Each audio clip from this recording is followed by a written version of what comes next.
গোৱালপাৰা শিশু বিদ্যা নিকেতনৰ শিশুসকলে পৰিবেশন কৰা সৰস্বতী বন্দনাৰে আৰম্ভ হ'ল অসম প্ৰকাশন পৰিষদ তথা সদৌ অসম পুথি প্ৰকাশক আৰু বিক্ৰেতা সন্থাৰ উদ্যোগত অসম গ্ৰন্থমেলা। অসম চৰকাৰৰ পৰামৰ্শ অনুসৰি অসম প্ৰকাশন পৰিষদে 2021 চনতে আৰম্ভ কৰিছিল এই গ্ৰন্থ আন্দোলনৰ। অসম প্ৰকাশন পৰিষদ এটা চৰকাৰী সংস্থা, কিন্তু সদৌ অসম পুথি প্ৰকাশক আৰু বিক্ৰেতা সন্থা এটা বেচৰকাৰী অনুষ্ঠান। দুয়োটা অনুষ্ঠানৰ যুটীয়া প্ৰচেষ্টাত সমগ্ৰ অসমতে গ্ৰন্থমেলাৰ জৰিয়তে এক গ্ৰন্থ আন্দোলন গঢ়ি তোলাৰ বাবে প্ৰয়াস চলাইছিল আৰু আজি তেওঁলোক সফলতাৰ দাবীদাৰ। আৰু 2021 চনতে আৰম্ভ কৰা এই যাত্ৰাৰ আজি আৰম্ভ হোৱা গোৱালপাৰা চহৰৰ এই গ্ৰন্থমেলাখনেই শেষৰখন গ্ৰন্থমেলা। আজি 2024 চনৰ 19 জানুৱাৰী।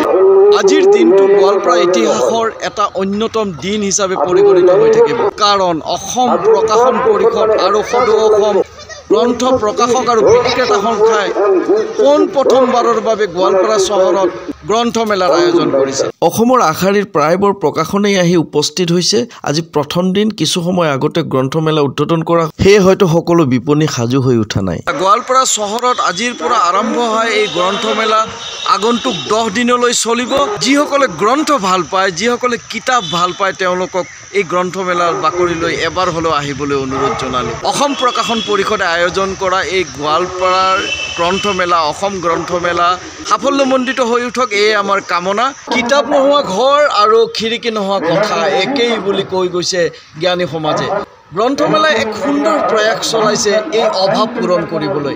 আজি গোৱালপাৰা চহৰত অসম প্ৰকাশন পৰিষদ আহি উপস্থিত হৈছে আৰু যথেষ্ট কষ্ট কৰি গোৱালপাৰা চহৰত তেওঁলোকে এই গ্ৰন্থমেলাখন আয়োজন কৰিছে আৰু ইয়াক সাফল্যমণ্ডিত কৰি তোলাৰ দায়িত্ব কিন্তু আমাৰ গোৱালপাৰাবাসীৰ। প্ৰথমবাৰৰ বাবে যিহেতু অসম গ্ৰন্থমেলা গোৱালপাৰাত হৈছে, গতিকে মই সমূহ গোৱালপাৰাবাসীক অনুৰোধ জনাইছোঁ তেওঁলোক যাতে এই 10 দিনীয়া কাৰ্যসূচীত ইয়াত উপস্থিত হয়। তেওঁলোকে কমচে কম প্ৰথমতে চাওক কি কি গ্ৰন্থনো আহিছে। তেওঁলোকে চালেহে গম পাব যে তেওঁলোকৰ হয়তো নিজৰ যথেষ্ট প্ৰয়োজনীয় এখন গ্ৰন্থ ইয়াৰ মাজত আছে। যদি তেওঁলোকে নাহে কেনেকৈ গম পাব? গতিকে আমি প্ৰথমতে অনুৰোধ জনাইছোঁ তেওঁলোকে আহক।